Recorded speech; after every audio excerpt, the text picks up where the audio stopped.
கிறிஸ்துவுக்குள் அன்பான தேவனுடைய பிள்ளைகளே, இயேசு கிறிஸ்துவின் பரிசுத்த நாமத்தில் உங்களை வாழ்த்தி ஆசீர்வதிக்கிறேன்.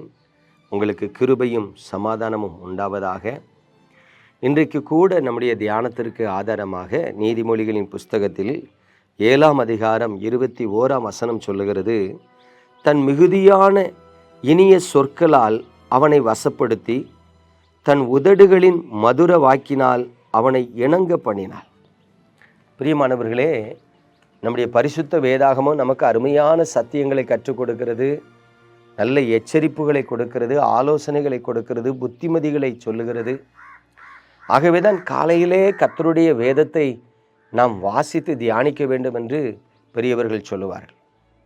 பாருங்கள், இந்த சத்திய வேதம் நமக்கு சொல்லுகிற ஒரு காரியம் என்னவென்று சொன்னால், வாலிபர்களுக்குள்ளே பேதையான ஒரு மனிதன் இருக்கிறான். அந்த பேதையான புத்தியின வாலிபன் ஒரு நாள் மாலை மயங்குகிற வேளையிலே ஒரு தெருவிலே நடந்து செல்லுகிறான்.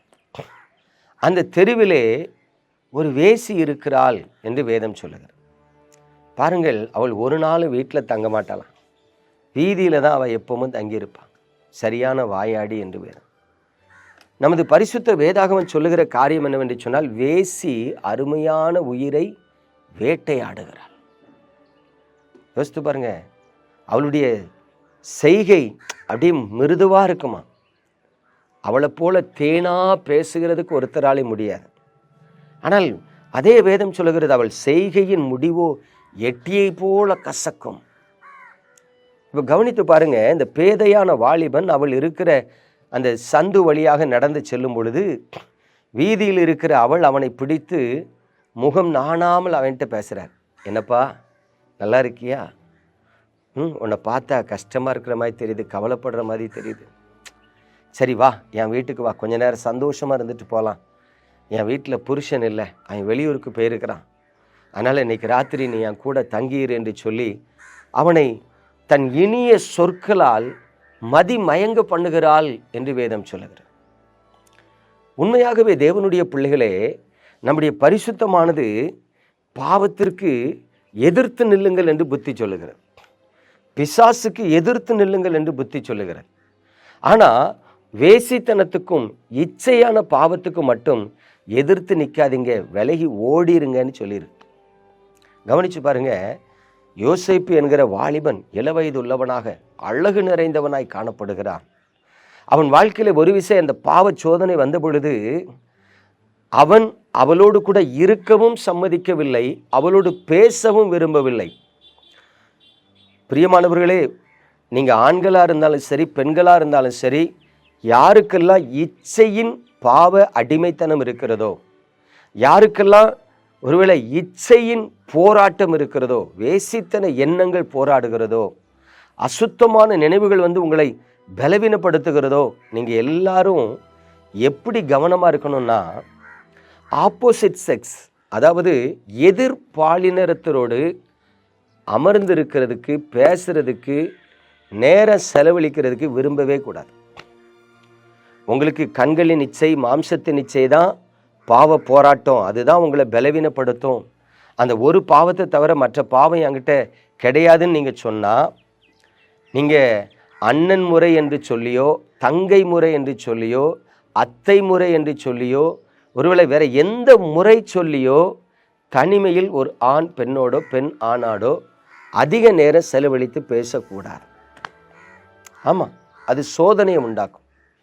நான் சொல்லவில்லை, நமது வேதம் தெளிவாய் சொல்லுகிறது. பிரியமான தேவனுடைய பிள்ளைகளே, எந்த ஒரு மனிதனுக்கும் தன் கூட பிறந்த அண்ணன், தம்பி, அக்கா, தங்கையை விட அடுத்து வேற யாராக இருந்தாலும் சரி, அத்தை பிள்ளைகளாக இருந்தாலும், பிரியமா பிள்ளைகளாக இருந்தாலும், முதல்ல அன்பாக பேசுகிறது போல தோணும். பக்கத்து வீட்டுக்காரங்களாக இருந்தாலும் சரி, வயசில் பெரியவங்க தானே, சின்னவங்க தானே, அப்படிலாம் கிடையாது. இந்த வேசித்தன ஆவி மட்டும் மகா மோசமானது. அது எப்போ பாம்பை போல சீரும், உங்களை சீண்டும் என்பது தெரியாது. ரொம்ப கவனமாக இருக்கணும்.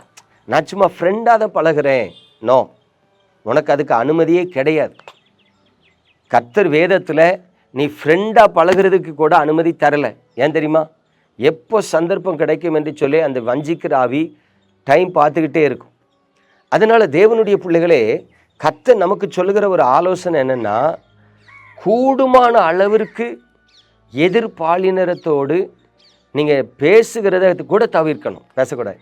பைக்கில் போயிட்டுருக்கீங்க, நடந்து போயிட்டுருக்கீங்க, நல்லா இருக்கீங்களா, அவ்வளோதான், போயிட்டே இருக்கணும். நிற்கக்கூடாது, நின்று விசாரிக்கக்கூடாது. அண்ணன் எப்படி இருக்காங்க, அக்கா எப்படி இருக்காங்க, அம்மா எப்படி இருக்காங்க, நீங்கள் நல விசாரிக்கவே வேண்டாம். ஏன்னா உங்ககிட்ட போராடுறதே வஞ்சிக்கிற ஆவி, அசுத்த ஆவி, வேசித்தன ஆவி. ஆகவே தேவனுடைய பிள்ளைகளே, அது நீங்கள் ஒரு 10 நிமிஷம் நின்று பேசிக்கிட்டு இருந்தீங்கன்னா உங்கள் கண்ணை மேய விடும்.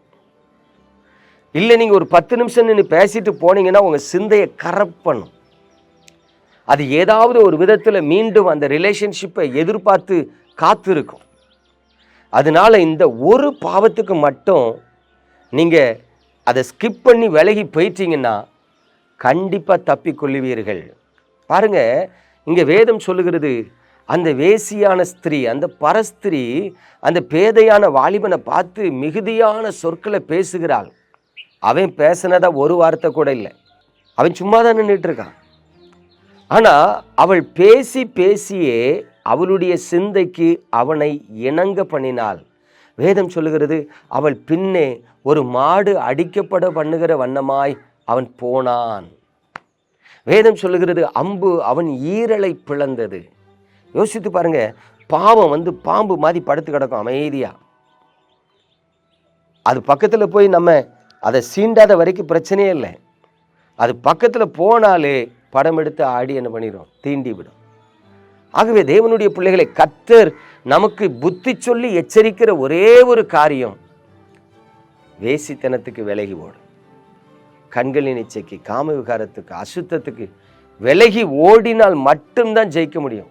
ஐயா, கர்த்தருடைய இருதயத்திற்கு ஏற்றவன் என்று அழைக்கப்பட்ட தாவீது அதிலே விழுந்து போனார் என்று பார்க்கிறோம். ஏன்? மெத்தையில நின்று கொண்டு கீழே குளிக்கிற பெண்ணை பார்த்து கொண்டே இருக்கிறான்.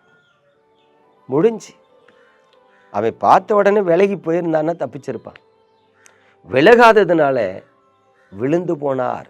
தாவீது அரசர் விழுந்து போனார்.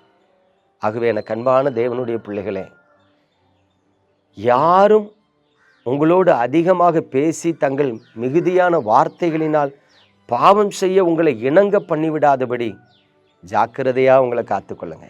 கர்த்தர் உங்களை ஆசீர்வதிப்பார். நாம் ஜெபிப்போமா? எங்கள் அன்பின் பரலோக தகப்பனே, பரிசுத்தமான இந்த நாளுக்காய் ஸ்தோத்திரம்.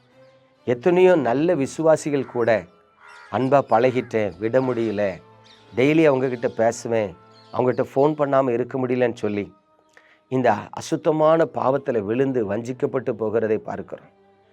ஆண்டவரே, இந்த பேசுகிற உறவை துண்டித்தால் மட்டுமே உத்தமமாய் வாழ முடியும். ஆண்டவரே, ஆண்டவரே, உமது பிள்ளைகள் வஞ்சிக்கப்படாதபடி, விழுந்து போகாதபடி உமது கிருபை அவர்களை தாங்கி நடத்தட்டும் என்று ஜெபிக்கிறேன். ஒருவேளை யாரெல்லாம் அந்த பாவத்தில் இடருண்டு விழுந்து கடந்து விடுவிக்கப்பட முடியவில்லையே என்று நினைக்கிறார்களோ, அவர்களை இன்றைக்கு கை தூக்கி எடுத்து அவர்கள் பாவங்களை மன்னித்து பரிசுத்தப்படுத்துவீரா.